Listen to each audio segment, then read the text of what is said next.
a Zebra desktop printer. We have a few desktop printers here, so let's take a look.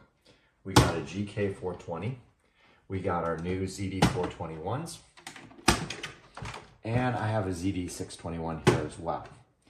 One thing you'll notice they all have in common is they have the media holders. Although they're different color, slightly different style, they're all relatively the same. Some features I want to point out about the media holders is they have these impressions in here, and these impressions are used to place your thumb so you can adjust the width and you can open them up and put your media rolls inside. So you want to use those impressions. Another thing you want to bear in mind is you do not want to grab the top of the media holders or the bottom. This puts stress on the part. You always want to grab it here. Some of the printers feature a roller that allows you to adjust the size for your media width, and other printers feature a locking mechanism. When this locking mechanism is engaged, you can see it can hold it. You do not want to try to push this out when it's engaged. You want to disengage the lock. So let's load the media. So you're going to take your media and you're going to set the core on these little posts here.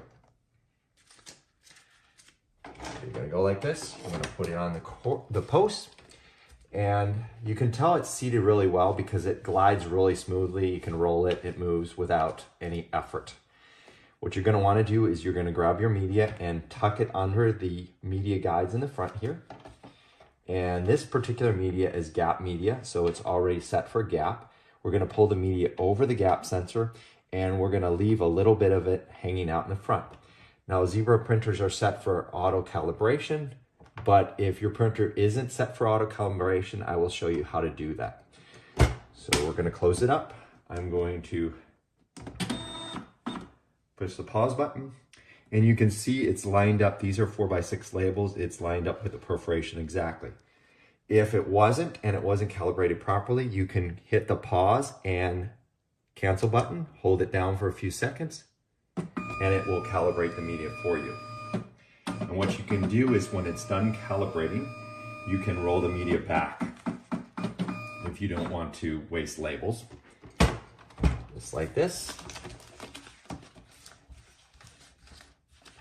Put it back under the guides, pull it over the sensor, leave it out in the front, close the printer up, and you are ready to go.